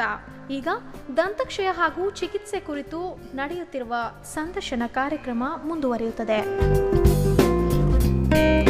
ನೀವು ಒಳ್ಳೆ ವಿಚಾರ ಹೇಳಿದ್ರಿ. ಈಗ ತಾಯಂದ್ರಿಗೆ ನೀವು ಮಾರ್ಗದರ್ಶನ ಮಾಡಿದ್ರಲ್ಲ, ಈಗ ಸಾಮಾನ್ಯವಾಗಿ ಮಗುಗೆ 6 ತಿಂಗಳಿಂದ ಶುರು ಆಗ್ತದೆ. ಅವು ಯಾವ ಥರ ಕಾಳಜಿ ತಗೋಬೇಕು? ಹಾಲು ಒಂದು ಬಾಟ್ಲಿದಾಯ್ತು, ಅವು ಈಗ ಸಿಕ್ಕಿದ್ದನ್ನು ಜಗಿತಾವು, ಸಿಕ್ಕಿದ್ದನ್ನು ಕಚ್ತಾವೆ. ಅದಕ್ಕೆ ಏನಾದ್ರು ಪರಿಹಾರ ಇದೆಯಾ? ಅದಕ್ಕೆ ಈ ಪ್ಯಾಸಿಫೈಯರ್ ಅಂದರೆ ಕ್ಲೀನ್ ಮಾಡೋದು ಸಾಧ್ಯ ಇದ್ದರೆ ಕ್ಲೀನ್ ಮಾಡಿ ಕೊಡ್ಬೋದು, ಇದು ಒಂದು. ಇಲ್ಲದೆ ಹೋದರೆ ಒಂದು ಕ್ಲೀನ್ ಬಟ್ಟೆ ಅದು ಕೊಡ್ಬೋದು. ಅದು ಒಂದು 4-5 ತಿಂಗಳಲ್ಲೇ ಅಷ್ಟೇ. ಅಲ್ಲ, ಹಿಂದಿನ ಕಾಲದಲ್ಲಿ ಡಾಕ್ಟ್ರೆ ದ್ರಾಕ್ಷಿನ ಬಟ್ಟೆನಲ್ಲಿ, ಚಲೋ ಕ್ಲೀನ್ ಬಟ್ಟೆನಲ್ಲಿ ಹಾಕಿ ಜಗಿಲಿಗೆ ಇಟ್ಟು ಬಿಡ್ತಿದ್ರು. ಕೊಡ್ಬೋದು, ಅದು ಒಳ್ಳೆ ಪದ್ಧತಿ ಆಗಿದ್ದಂಗೆ ಕಾಣ್ತದೆ. ಕೊಡ್ಬೋದು. ಯಾಕಂದರೆ ಆ ವಯಸ್ಸಿನಲ್ಲಿ ಈ ಬಸಡಿಯಲ್ಲಿ ಇರಿಟೇಷನ್ ಒಂದು ಏನಿರ್ತದೆ, ಆ ಇರಿಟೇಷನ್ ಇದು ಮಾಡ್ಲಿಕ್ಕೆ ಅಂತ ಹೇಳಿ ಮಕ್ಕಳು ಈ ರೀತಿ ಕೆಲವು ಇವು ಮಾಡ್ತಾರೆ. ಆದರೆ ಅದು it's only for few months ಅದು ಹೋಗ್ತದೆ ಬಿಡಿ, ಆಮೇಲೆ ಅದು ಮುಂದೆ ಹೋಗ್ಬಿಡ್ತದೆ. ಹೌದು. ಆಮೇಲೆ ನೀವು ಹೇಳಿದ್ರಿ, ಈಗ ಹುಬ್ಬಳ್ಳಿನಲ್ಲಿ ಸಾಮಾನ್ಯವಾಗಿ ಇಷ್ಟೆಲ್ಲ ವಿಷಯಗಳು ಹೇಳಿದ್ರಲ್ಲ, ಇಲ್ಲಿ ಈ ಊರಲ್ಲಿ ಯಾವ ರೀತಿ, ಈಗ ಗದಗು ಮುಂಡ್ರಕ್ಕಿದ ಒಂದು ಎಕ್ಸಾಂಪಲ್ ಕೊಟ್ಟರು, ಅದೇ ರೀತಿ ಹುಬ್ಬಳ್ಳಿನಲ್ಲಿ ಸಾಮಾನ್ಯವಾಗಿ ಜನರನ್ನು ಕಾಡುವ ದಂತಕ್ಷಯಗಳು ಯಾವುದು? ಈ ಗದಗ ಮುಂಡ್ಲರಿಗೆ ಒಂದು ಸೈಡ್ ನಾವು ಬಿಟ್ಟು ಈ ಕಡೆ ಶಿರ್ಸಿ ಕುಮಠಾ ಸೈಡು ಆ ಕಡೆ ನೋಡಿದರೆ ಅಲ್ಲಿ 2 ರೀತಿ ಪ್ರಾಬ್ಲಮ್ಸು ನಾವು ಹೆಚ್ಚಾಗಿ ನೋಡ್ತೀವಿ. ಒಂದಂದರೆ ಅಲ್ಲಿ ಆಹಾರ ಇದು ಭಾಳ ಮೆದು ಆಹಾರ, ಅಲ್ಲಿ ರೊಟ್ಟಿ ಚಪಾತಿ ತಿನ್ನೋದು ಭಾಳ ಕಡಿಮೆ. ಹಲ್ಲಿಗೆ ಎಕ್ಸಸೈಸ್ ಇಲ್ಲ ಒಂದು. ಎರಡನೇದು ಈ ಸಾಫ್ಟ್ ಫುಡ್ ತಿನ್ನೋದ್ರಿಂದ ಹಲ್ಲಿನ ಮೇಲೆ ಕೋಟಿಂಗ್ ಆಗೋ ಪಾಸಿಬಿಲಿಟಿ ಜಾಸ್ತಿ, ಬರೀ ಅನ್ನ ತಿನ್ನೋದ್ರಿಂದ. ಹೀಗಾಗಿ ಆ ಕಡೆಯಿಂದ ಬರುವ ಜನರಲ್ಲಿ ನಾವು ಈ ದಂತಕ್ಷಯ, ಹಲ್ಲು ಹುಳುಕಾಗೋದು ಪ್ರಮಾಣ ಸ್ವಲ್ಪ ಜಾಸ್ತಿ ನೋಡ್ತೀವಿ. ಇನ್ನೊಂದು ನಾವು ನೋಡೋದಂದರೆ ಅಲ್ಲಿ ಜನರು ಇದೇನು ಕವಳ ಅಂತ ಹೇಳಿ ಬಾಯಿಯೊಳಗೆ ಹಿಡ್ತಾರೆ, ಎಲೆ ಅಡಿಕೆ ತಂಬಾಕು ಅದು ಇಡೀ ರಾತ್ರಿ ಬಾಯಿಯೊಳಗೆ ಹಿಡ್ಕೊಂಡು ಅದೇನು ಮಲಗ್ತಾರೆ. ಅದರಿಂದ ಈ ಬಾಯಿಯೊಳಗೆ ಕೆಲವು ಸಬ್ಮಿಕೋಸ್ ಫೈಬ್ರೋಸಿಸ್ ಅಂದ್ರಿ ಅಥವಾ ಅಲ್ಸರ್ಸ್ ಅಂದ್ರಿ, ಮುಂದೆ ಅದು ಡೆವಲಪ್ ಆಗಿ ಕ್ಯಾನ್ಸರ್ ಆಗೋದು, ಇಂಥ ಪ್ರಾಬ್ಲಮ್ ಆ ಕಡೆ ಜನರಲ್ಲಿ. ತಂಬಾಕು ಬಹಳ ಜನ ನೋಡಿ, ಹಲ್ಲು ನೋವು ಆದ ಕೂಡ ತಂಬಾಕು ಇಟ್ಕೋತಾರೆ ಡಾಕ್ಟರ್. ಅದು ಯಾವ ಪದ್ಧತಿ, ಹೆಂಗಿಂತ ಬಂತದು? ಅದು ಒಂದು ಟೆಂಪರರಿ ರಿಲೀಫ್ ಕೊಡ್ತಂತ ಹೇಳಿ ಕೊಡ್ಬೋದೇನೋ. ಅದು ಅದರಲ್ಲಿ ಔಷಧಿ ಏನಿರುವುದಿಲ್ಲ, ಏನೂ ಇರೋದಿಲ್ಲ. ಒಂದು ಟೆಂಪರರಿ ರಿಲೀಫ್ ಆಗ್ತದೆ. ಅಂದರೆ ಭಾಳಷ್ಟು ಪೇನ್ ಆದರೆ ಸೆರೆ ಕುಡಿಯೋದ್ರಿಂದ ಒಂಥರ ಅಮಲಿನಲ್ಲಿ ಅಷ್ಟೇ. ಅದರಿಂದ ಉಪಯೋಗಂತೂ ಏನು ಇಲ್ಲ. ತಂಬಾಕು ಇದು ಆರೋಗ್ಯಕ್ಕಾಗಲಿ, ಹಲ್ಲಿಗೆ ಆಗಲಿ, ಬಾಯಿ ಆರೋಗ್ಯಕ್ಕಾಗಲಿ ಭಾಳ ಹಾನಿಕರವಾದದ್ದು. ಇದು ನಾವು ಖಂಡಿತ ಹೇಳ್ತೀವಿ. ಈ ದೃಷ್ಟಿಯಿಂದ ಸರ್ಕಾರದವರು ಇದರ ಮೇಲೆ ಏನೋ ಒಂದು ನಿರ್ಬಂಧನೆಯನ್ನು ಹೇರಿದ್ದಾರೆ, ಅದು ಭಾಳ ಒಳ್ಳೆಯ ಸ್ವಾಗತಾರ್ಹ ಇದು. ಆದರೂ ಜನರು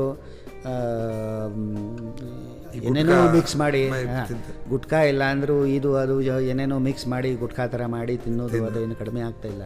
ಅಂದರೆ ಅದರಿಂದ ಚಿಕ್ಕ ವಯಸ್ಸಿನಲ್ಲಿ ಈ ಚಟ ಜಾಸ್ತಿ ಆಗಿದೆಯಾ? ಹೌದು, ಅದು ಏನೋ ಒಂಥರ ಸ್ಟೇಟಸ್ ಸಿಂಬಾಲ್ ಆದಂಗೆ. ಓಹೋ. ಅಲ್ಲೇ ಅಮೇರಿಕಾದಲ್ಲಿ ಚಿಕ್ಕ ವಯಸ್ಸಿನಲ್ಲಿ ಸ್ಮೋಕಿಂಗ್ ಭಾಳ ಜಾಸ್ತಿ, ಯಾಕಂದರೆ ಸ್ಮೋಕಿಂಗ್ ಮಾಡಿದರೆ ಒಂಥರ ಸ್ಟೇಟಸ್ ಬಂದಂಗೆ, ಒಂಥರ ಹೀ ಮ್ಯಾನ್ ಥರ ಯೋಚನೆ ಮಾಡ್ತಾನಂಗೆ ಕಾಣ್ತದೆ. ಹೌದು. ಅದೇ ರೀತಿ ಇಲ್ಲೇ ನಮ್ಮ ಸ್ಕೂಲ್ನಲ್ಲಿ ಇದು ತಿನ್ನೋದರಿಂದ ಏನೋ ಒಂದು ಸ್ಟೇಟಸ್ ಇದು ಇರ್ಬೋದು. ಆದರೆ ಹೈಸ್ಕೂಲ್ ಹುಡುಗರಿಂದ ಹಿಡಿದು ಈ ಚಟ ಭಾಳ ಜಾಸ್ತಿ ಆಗ್ತಾಯಿದೆ ಮತ್ತು ಅದು ಭಾಳ ಕೆಟ್ಟ ಚಟ. ಅದು ಎಷ್ಟು ಜಲ್ದಿ ನಾವು ಬಿಡಿಸ್ಲಿಕ್ಕಾಗ್ತದೆ ಅಷ್ಟು ಒಳ್ಳೆಯದು. ಈಗ ಮಕ್ಕಳಲ್ಲಿ ಈಗ ಹಲ್ಲಿನ ನೋವು ಇಂಥವು ಸಿಹಿಯಿಂದ ಬರ್ತದೆ ಅಂತ ಹೇಳಿದ್ರು. ಈ ಬ್ರಷ್ ಮಾಡೋ ಒಂದು ಪದ್ಧತಿ ಈಗ ಹಿಂದಿನ ಕಾಲದಲ್ಲಿ ಅವರು ಬೇವಿನ ಕಡ್ಡಿನೋ ಮಾವಿನ ಕಡ್ಡಿನೋ ಹಾಕ್ಕೊಂಡು ಎಲ್ಲ ಮಾಡಿದರೂ ಸಹಿತ ಅವರ ಹಲ್ಲುಗಳು ಸ್ವಚ್ಛವಾಗೇ ಕಾಣ್ತಿತ್ತು. ಆದರೆ ಅವರ ಆರೋಗ್ಯದ ಬಗ್ಗೆ ನನಗೆ ತಾಂತ್ರಿಕವಾಗಿ ಗೊತ್ತಿಲ್ಲ, ನಿಮಗೆ ಗೊತ್ತಿರ್ತದೆ ಅದು ಯಾವುದು ಸರಿ. ಈಗ ಅವರು ಮಾಡ್ತಾ ಇರೋ ಹಳೆಯ ಪದ್ಧತಿ, ಈಗ ಇದ್ದಲು ಪುಡಿಯಿಂದ ತಿಕ್ತಿದ್ರು ಅಥವಾ ಹಲ್ಲು ಪುಡಿ ಅನ್ನೋದು, ಇವತ್ತು ಹಲ್ಲು ಪುಡಿ ಅನ್ನೋದನ್ನು ಬಹುತೇಕ ಯಾರೂ ಉಪಯೋಗಿಸೋದಿಲ್ಲ ಅಂತ ಕಾಣ್ತದೆ. ನಾವು ಈಗ ಹೆಚ್ಚಾಗಿ ಪಾಶ್ಚಾತ್ಯ ಜನರ ಅನುಕರಣೆ ಮಾಡ್ತಾ ಇದ್ದೀವಿ. ಹೌದು. ಆಹಾರ ಪದ್ಧತಿ ಅವ್ರದ್ದೇ ನಾವು ತಗೊಂಡಿವಿ ಅಂದಮೇಲೆ ಅವ್ರದ್ದೇ ಬ್ರಷಿಂಗ್ ಮೆಥಡು ನಾವು ಅನುಸರಿಸ್ಬೋದು. ಅದು ಬ್ರಷಿಂಗ್ ಮಾತ್ರ ಕರೆಕ್ಟಾಗಿ ಮಾಡಬೇಕು. ಬ್ರಷು ಬಹಳ ಬಿರುಸಿರಬಾರ್ದು, ಹಾರ್ಡ್ ಇರಬಾರ್ದು, ಸಾಫ್ಟ್ ಇರಬೇಕು. ಆಮೇಲೆ ಬ್ರಷಿಂಗ್ ಮೆಥಡು ಕರೆಕ್ಟಾಗಿ ನೋಡ್ಕೋಬೇಕು. ಸುಮ್ಮನೆ ಅಡ್ಡ ತಿಡ್ಡ ತಿಕ್ಕಿದ್ರೆ ಅದರಿಂದ ಹಲ್ಲಿನ ಎನಾಮೆಲ್ಗೆ ಡ್ಯಾಮೇಜ್ ಆಗ್ತದೆ ಹೊರತು ಅದರಿಂದ ಪ್ರಯೋಜನ ಆಗೋದಿಲ್ಲ. ಆಮೇಲೆ ಕರೆಕ್ಟಾಗಿ ಬ್ರಷ್ ಮಾಡಬೇಕು. ಬೆಳಗ್ಗೆ ರಾತ್ರಿ 2 ಸಾರಿ, ರಾತ್ರಿ ತಪ್ಪದೇ ಮಾಡಬೇಕು. ಇಲ್ಲದೆ ಹೋದರೆ ಇಡೀ ದಿವಸ ನಾವೇನು ತಿಂದಿರ್ತೀವಿ ಅದು ಬಾಯಿ ಒಳಗೆ ಉಳ್ಕೊಂಡು ಇಡೀ ರಾತ್ರಿ ಕೊಳ್ತವೆ. ಅದರಿಂದ ಹಲ್ಲಿನ ಮೇಲೆ ದಿನಕ್ಕೆ 2 ಸಲ ಕಂಪಲ್ಸರಿ ಮಾಡಲೇಬೇಕು. ಎಷ್ಟು ನಿಮಿಷ ಮಾಡಬೇಕು ಡಾಕ್ಟರ್? ಅದು ಒಂದು 3 to 4 minutes ಮಾಡಿದ್ರೆ ಸಾಕು. ಸುಮ್ಮನೆ ಅರ್ಧ ಗಂಟೆ ಹಲ್ಲು ತಿಕ್ಕೋದಿರೋದು ಅವಶ್ಯ ಇಲ್ಲ. ನಾವು ಸುಮ್ಮನೆ ಹಲ್ಲಿನ ಮೇಲೆ ಬ್ರಷ್ ಜೋರಾಗಿ ಮಾಡಿ ಎನಾಮಲ್ ಒಮ್ಮೆ ಹೋಗ್ಬಿಡ್ತಂದ್ರೆ ಹೌದೌದು. ಆಮೇಲೆ ಎನಾಮಲ್ ಇದು ನಾನು ಭಾಳ ಹಾರ್ಡ್ ಸಬ್ಸ್ಟೆನ್ಸ್ ಅಂತ ಹೇಳಿದೆ. ಆದರೆ ಇನ್ನೊಂದು ಪಿಕ್ಯುಲಾರಿಟಿ ಏನಂದರೆ enamel forms only once in life time. ಅದು ಮತ್ತೆ ಹುಟ್ಟುವುದಿಲ್ಲ. ಎನಾಮಲ್ ಒಮ್ಮೆ ಸೌಕರ್ಯವಾಗಿ ಹೋಗ್ಬಿಡ್ತಂದ್ರೆ ಅದು ಪುನಃ ಬರುವುದಿಲ್ಲ. ಅದರಿಂದ ತೊಂದರೆ ಜಾಸ್ತಿ ಆಗ್ತದೆ. ಸೊ ಆ ರೀತಿ ಮಾಡೋದು ಅವಶ್ಯ ಇಲ್ಲ. Soft brush, correct method. Paste ನಿಮಗೆ ಯಾವ್ದು ಲೈಕ್ ಆಗ್ತದೆ ಮಾಡಿರಿ. ಇಂಥದ್ದೇ ಪೇಸ್ಟ್ ಅಂತ ನಾವು ಹೇಳುವುದಿಲ್ಲ. ಏನಾದರೂ ಸ್ಪೆಸಿಫಿಕ್ ಕಂಪ್ಲೇಂಟ್ ಇದ್ದರೆ, ಅಕಸ್ಮಾತ್ ಹಲ್ಲು ಜುಮ್ ಆಗ್ತದೆ ಅಂದರೆ ಅದಕ್ಕೆ ಒಂದು ಡಿಸೆನ್ಸಿಟೈಸಿಂಗ್ ಪೇಸ್ಟ್ ನಾವು ಕೊಡ್ಬೋದು. ಅಥವಾ ಚಿಕ್ಕ ಮಕ್ಕಳಿಗೆ ನಾವು ಫ್ಲೂರೈಡ್ ಪೇಸ್ಟ್ ಜಾಸ್ತಿ ಹೇಳ್ಬೋದು. ಈ ರೀತಿ ಸ್ಪೆಸಿಫಿಕ್ ಪ್ರಾಬ್ಲಮ್ ಇದ್ದರೆ ಸ್ಪೆಸಿಫಿಕ್ ಹೇಳಬಹುದು. ಇಲ್ಲದೆ ಹೋದರೆ ನಿಮಗೆ ಯಾವ್ದು ಲೈಕ್ ಆಗ್ತದೆ ಅದು ನೀವು ಯೂಸ್ ಮಾಡ್ಬೋದು. ಪೇಸ್ಟ್ಗಳಲ್ಲಿ 108 ನಮೂನೆ ಬರ್ತದೆ. ಈಗ ಉಪ್ಪಿನ ಅಂಶ ಇದೆಯಾ ಅಂತಾರೆ ಒಬ್ಬರು. ಅಲ್ಲ, ನಾನು ಯಾವುದೇ ಕಂಪನಿ ಬಗ್ಗೆ ಹೇಳೋದಿಲ್ಲ, ಯಾಕಂದರೆ ಅದು ಅವರು ಮಾರಾಟದ ಒಂದು ಇವತ್ತಿನ ಇದರೊಳಗೆ ಆ ಥರ ಒಂದು ಪ್ರಚಾರಕ್ಕೆ ಅವ್ರು ಮಾಡ್ತಾರೆ. ಮಾರ್ಕೆಟಿಂಗ್ ಗ್ರಿಮಿಕ್ ಅದು ಅಷ್ಟೇ. ಹೆಚ್ಚು ಕಡಿಮೆ ಎಲ್ಲ ಪೇಸ್ಟ್ಗಳು ಒಂದೇ ಥರನೇ. ಅದನ್ನು ನಾವು ಸರಿಯಾಗಿ ಬ್ರಷ್ ಮಾಡಬೇಕು. ಮಕ್ಕಳಿಗೂ ಅದನ್ನೇ ಹೇಳ್ಕೊಡ್ಬೇಕು. ಸಾಮಾನ್ಯವಾಗಿ ಈ ಎಳೆ ಹಲ್ಲುಗಳಿಗೆ ನೀವು ಹೇಳ್ದಂಗೆ ಜಾಸ್ತಿ ಇದನ್ನು ಮಾಡಬಾರ್ದು ಅಂತಾರೆ. ಮಕ್ಕಳು ಸಹಿತ 2 ಹೊತ್ತು ಬರೀ ಬಾಯಿ ಮುಕ್ಕಳಿಸಿದ್ರೆ ಸಾಕು ಅಥವಾ ಬರೀ ಬ್ರಷು ಸ್ವಲ್ಪ ಮಾಡಬೇಕು. ಇಲ್ಲದೆ ಹೋದರೆ, ಯಾಕಂದರೆ ಹಲ್ಲಿನ ರಚನೆ ಹೆಂಗಿರುತ್ತೆ ಅಂದರೆ ಹಲ್ಲಿನ ಮೇಲ್ಭಾಗದಲ್ಲಿ ಫ್ಲ್ಯಾಟ್ ಸರ್ಫೇಸ್ ಇರೋದಿಲ್ಲ. ಹೌದು. ಅದರಲ್ಲಿ ಇದು ಸ್ವಲ್ಪ ಪ್ರೊಜೆಕ್ಷನ್ಸು, ಡಿಪ್ರೆಷನ್ಸು ಈ ಥರ ಇರೋದ್ರಿಂದ ಆ ಡಿಪ್ರೆಷನ್ನಲ್ಲಿ ಹಲ್ಲಿನ ಇದು ಆಹಾರದ ಕಣಗಳು ಉಳ್ಕೊಂಡು ಅದು ಸುಮ್ಮನೆ ಬಾಯಿ ಮುಕ್ಕಿಸಿದ್ರೆ ಹೋಗಲಿಕ್ಕಿಲ್ಲ. ಅದು ಬ್ರಷ್ ಮಾಡಿದರೆ ಹೋಗ್ತದೆ. ಅದಕ್ಕೆ ಅದು ಮಾಡೋದು ಭಾಳ ಅವಶ್ಯಕ. ಈಗ ಇತ್ತೀಚೆಗೆ ಭಾಳ ಜನರನ್ನು ನೋಡುತ್ತೇನೆ, ಕಡಿಮೆ ವಯಸ್ಸಲ್ಲಿ ಅಂದರೆ 35-40ನೇ ವಯಸ್ಸಿಗೆ ಅವರು ಹಲ್ಲುಗಳನ್ನು ತೆಗೆಸಿ ಈ ಸೆಟ್ಗಳನ್ನ ಯೂಸ್ ಮಾಡೋದು. ಯಾಕೆ ಅಷ್ಟು ಬೇಗ ಅದು ಹಲ್ಲು ಹೋಗ್ತದೆ? ನೀವು ಹೇಳಿದ್ರಿ ಒಂದು ಲೈಫ್ ಟೈಮಿಗೆ ಹಲ್ಲು ಅಂತ. ಹಲ್ಲು ಗಟ್ಟಿಯಾಗಿರೋದಕ್ಕೆ ಹಿಂದಿನವರು ಕಬ್ಬು ಜಗಿತಿದ್ರು. ಇವತ್ತು ಯಾರಿಗೂ ಬಹುತೇಕ ಅದನ್ನು ಕಬ್ಬು ಜಗದೇ ಗೊತ್ತಿಲ್ಲ. ಅದನ್ನು ಸುಮ್ಮನೆ ಜ್ಯೂಸ್ ಮಾಡಿ ಕಬ್ಬಿನ ಹಾಲು ಕುಡಿಯೋದು ಅಷ್ಟೇ ಗೊತ್ತು. ಅದಕ್ಕೆ ಕಾರಣಗಳು ಏನು? ಈ ಇಷ್ಟು ವರ್ಷಗಳಲ್ಲಿ ಮನುಷ್ಯನ ಹಲ್ಲು ಯಾಕೆ ವೀಕ್ ಆಗ್ತಾ ಹೋಯ್ತು? ಹಲ್ಲು ಹೋಗಲಿಕ್ಕೆ ಮುಖ್ಯವಾಗಿ 2 ಕಾರಣಗಳು. ಒಂದಂದ್ರೆ ಹಲ್ಲು ಹುಳುಕಾಗಿ ಅದು ಹಲ್ಲೇನು ತೆಗೆಸಬೇಕಾಗ್ತದೆ, ಅದು ಒಂದು. ಎರಡನೇದು ವಸಡಿ ರೋಗದಿಂದ ಹಲ್ಲು ಲೂಸ್ ಆಗಿ ವೀಕ್ ಆಗಿ ಕಡೆಗೆ ಹಲ್ಲು ತೆಗಿಬೇಕಾಗ್ತದೆ. ವಸಡು ರೋಗ ಆಗಬಾರ್ದಂದ್ರೆ ನಾವು ಕೆಲವು ರೀತಿಯಿಂದ ಪ್ರಯತ್ನ ಮಾಡಬೇಕಾಗ್ತದೆ. ಒಂದಂದರೆ ಕನಿಷ್ಠ ವರ್ಷಕ್ಕೊಮ್ಮೆ 1.5 ವರ್ಷಕ್ಕೊಮ್ಮೆ ಹಲ್ಲಿನ ಕ್ಲೀನಿಂಗ್ ಮಾಡಿಸ್ಬೇಕು. ಅದು ಡಾಕ್ಟರ್ ಕಡೆಯಿಂದ ಮಾಡಿಸಿದರೆ ಸ್ಕೇಲಿಂಗ್ ಅಂತ ಹೇಳ್ತಾರೆ. ಅದು ಹಲ್ಲಿನ ಮೇಲೆ ಟಾರ್ಟರ್ ಕೊಡೋದ್ರಿಂದ ಅದರಿಂದ ವಸಡಿಗೆ ಒಂಥರ ಇರಿಟೇಷನ್ ಆಗಿ ಕ್ರಮೇಣ ವಸಡಿ ಎಲ್ಲಿಗೆ ಶುರು ಆಗ್ತದೆ. ಸೊ ಅದು ಒಂದು ಮಾಡಿಸ್ಬೇಕು ಒಂದು. ಆಮೇಲೆ ನೀವು ಹೇಳಿದ್ದು ಪಾಯಿಂಟ್ ಭಾಳ ಕರೆಕ್ಟು. ಈ ಆಹಾರದಲ್ಲಿ ನಾವು ಸಾಕಷ್ಟು ಫೈಬ್ರಸ್ ಮತ್ತು ಸ್ವಲ್ಪ ಹಾರ್ಡ್ ಫುಡ್ ನಾವೇನು ತಿಂತೀವಿ ಅದರಿಂದ ಹಲ್ಲಿಗೆ ಸಾಕಷ್ಟು ಸ್ಟ್ರೆಂತ್ ಬರ್ತದೆ. ನಮ್ಮ ತಂದೆಯವರು ಹಿಂದಕ್ಕೊಂದು ಕಾರ್ಟೂನ್ ಮಾಡಿ ತೋರಿಸ್ತಿದ್ರು. ಅಜ್ಜ ಮೊಮ್ಮಗ ಇಬ್ಬರು ಎದ್ರಾ ಬದ್ರ ಕೂತ್ಕೊಂಡು ಅಜ್ಜ ಕಬ್ಬು ತಿಂತ ಇದ್ದಾರೆ, ಮಗ ಹಲ್ಲಿನ ಸೆಟ್ಟು ಹೊರಗೆ ಬ್ರಷ್ ಮಾಡ್ಕೊತ ಕೂತಿದ್ದಾನೆ. ಹಿಂಗೆಲ್ಲ ಕಾರ್ಟೂನ್ ಅವರು ತೋರಿಸ್ತಿದ್ರು. ಅದಕ್ಕೆ ನಾವು ಹಾರ್ಡ್ ಫುಡ್ ಎಷ್ಟು ತಿಂತೀವಿ, ಸಾಫ್ಟ್ ಫುಡ್ ಎಷ್ಟು ಕಡಿಮೆ ಮಾಡ್ತೀವಿ, ಕರೆಕ್ಟಾಗಿ ಬ್ರಷಿಂಗ್ ಮಾಡ್ತೀವಿ, ಅದರಿಂದ ನಮ್ಮ ಹಲ್ಲಿನ ಆರೋಗ್ಯ ಸಾಕಷ್ಟು ಉಳಿತದೆ. ಇನ್ನೊಂದು ಮಹತ್ವದ ಅಂಶ ಅಂದರೆ ಈ ವಸಡು ರೋಗ ಆಗಲಿಕ್ಕೆ ನಮ್ಮ ದೇಶದಲ್ಲಿ ಒಂಥರ ಜೆನೆಟಿಕ್ ಒಂದು ಬಿಲ್ಡಪ್ ಏನಿದೆ ಅದು ಸ್ವಲ್ಪ ಮಟ್ಟಿಗೆ ಕಾರಣ ಇದೆ. ಕೆಲವ್ರಿಗೆ ಎಲ್ಲ ರೀತಿಯಿಂದ ಅವರು ಪ್ರಿಕಾಷನ್ ತಗೊಂಡ್ರು ವಸಡಿ ರೋಗ ಡೆವಲಪ್ ಆಗ್ಬೋದು. ಆದರೆ ವಸಡಿ ರೋಗ ಒಮ್ಮೆ ಸ್ವಲ್ಪ ಲಕ್ಷಣ ಕಂಡು ಬಂತಂದರೆ, ಅಂದರೆ ಈ ಬಾಯಿ ಒಳಗೆ ಸಣ್ಣಾಗಿ ಬ್ಲೀಡಿಂಗ್ ಸ್ಟಾರ್ಟ್ ಆದರೆ ಅಥವಾ ಹಲ್ಲು ಸ್ವಲ್ಪ ಲೂಸ್ ಆಗ್ತಾ ಇದೆ ಅಂತ ಕಂಡು ಬಂದರೆ ಇಮಿಡಿಯೇಟ್ಲಿ ಹೋಗಿ ಅದಕ್ಕೆ ಟ್ರೀಟ್ಮೆಂಟ್ ಮಾಡಿಸಿದ್ರೆ ಅದೇ ಹಲ್ಲಿನ ಲೈಫ್ ನಾವು ಸ್ವಲ್ಪ ಜಾಸ್ತಿ ವರ್ಷ ಬೆಳೆಸ್ಬೋದು. ಕೇಳುಗರೆ, ದಂತಕ್ಷಯ ಹಾಗೂ ಚಿಕಿತ್ಸೆ ಕುರಿತು ನಮ್ಮ ನಿಲಯ ನಿರ್ದೇಶಕರಾದ ಗೋಪಾಲಕೃಷ್ಣ ಹೆಗಡೆಯವರು ಡಾಕ್ಟರ್ ವಿಜಯ್ ಜಾಯ್ದೆ ಅವರೊಂದಿಗೆ ನಡೆಸುತ್ತಿರುವಂತಹ ಸಂದರ್ಶನ ಕಾರ್ಯಕ್ರಮ ಮುಂದುವರಿಯುತ್ತದೆ ಒಂದು ಪುಟ್ಟ ವಿರಾಮದ ನಂತರ. ಇನ್ನೊಬ್ಬನ ದುರ್ದಿನಗಳನ್ನು ನೋಡಿ ಸಹಿಸಿಕೊಳ್ಳುವವರು 1000 ಜನರು ಸಿಕ್ಕುತ್ತಾರೆ, ಆದರೆ ಆತನ ಒಳ್ಳೆಯ ದಿನಗಳನ್ನು ನೋಡಿ ಸಹಿಸಿಕೊಳ್ಳುವವರು ಒಬ್ಬರೂ ಸಿಕ್ಕುವುದಿಲ್ಲ. ಮಹಾಭಾರತ. ನೀವು ಕೇಳ್ತಾ ಇದ್ದೀರಿ ಕೆಎಲ್ಇ ಧ್ವನಿ BVB 90.4 FM ಸಮಾಜದ ಸಮೃದ್ಧಿಗಾಗಿ.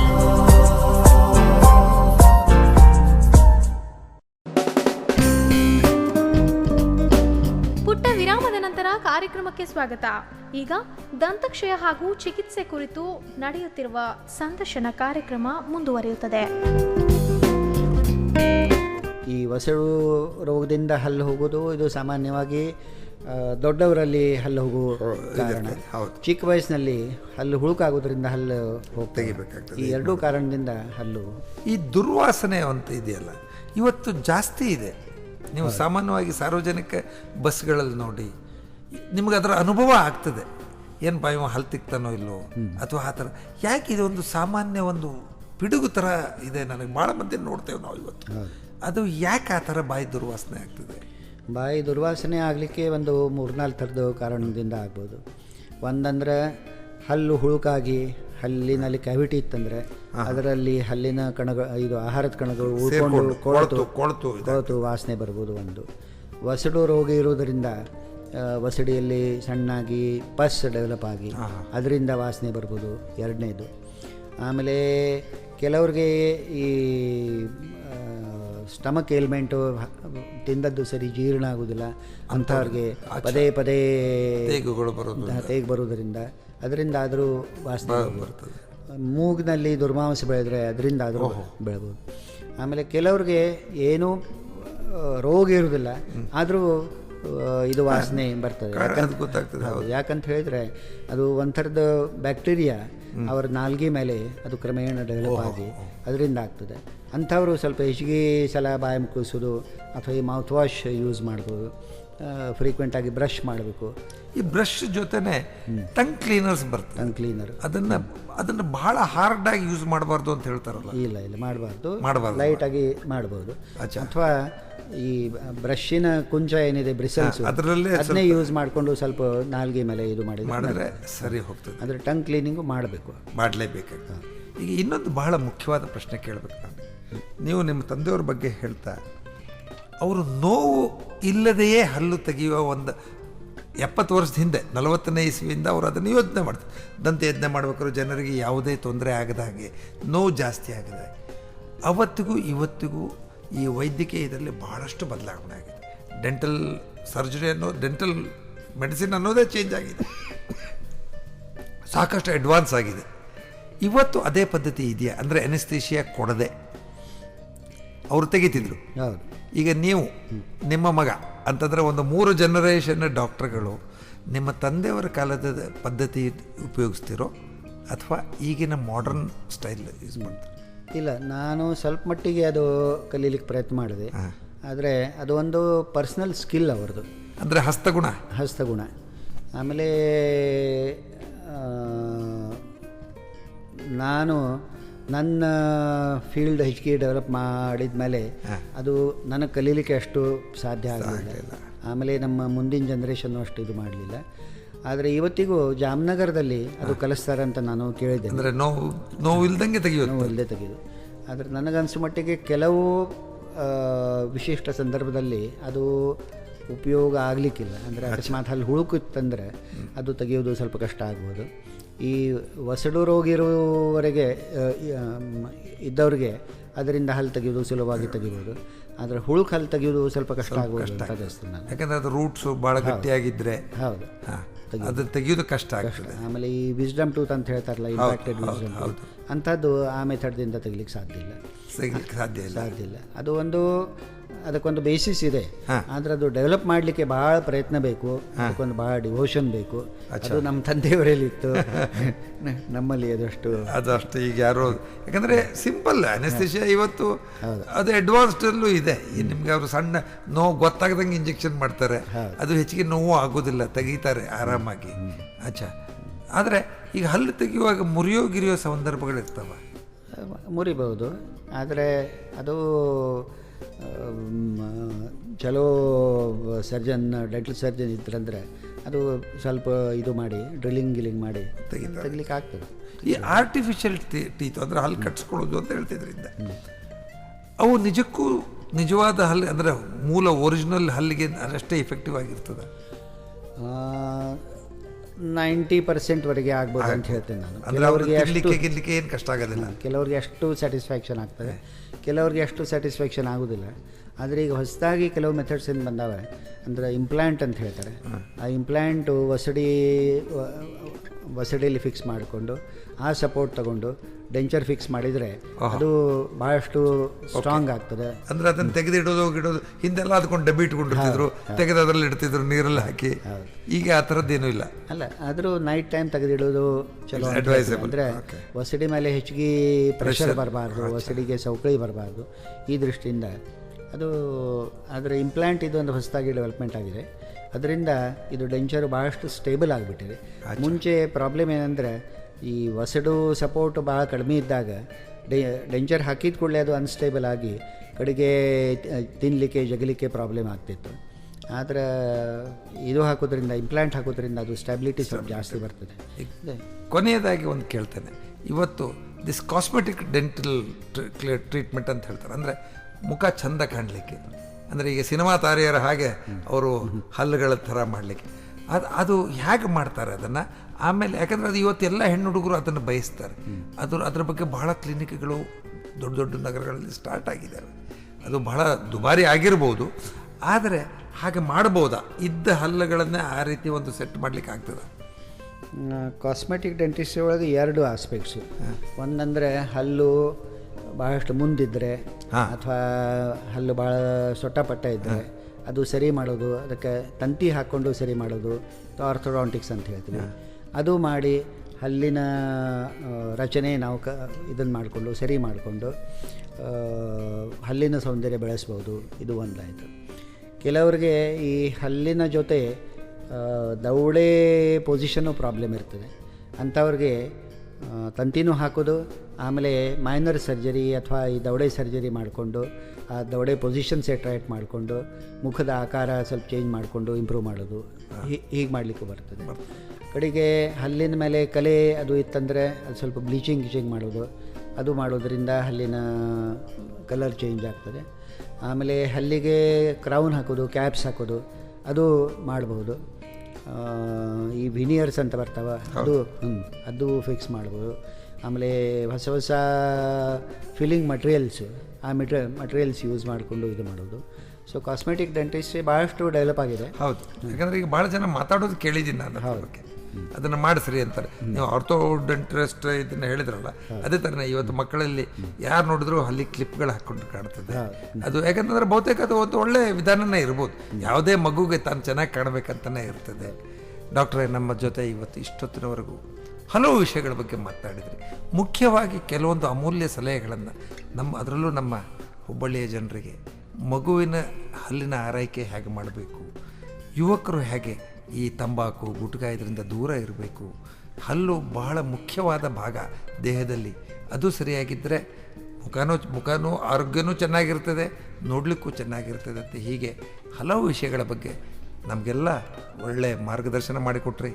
ನಿಮಗೆ ಧನ್ಯವಾದಗಳು ಸರ್.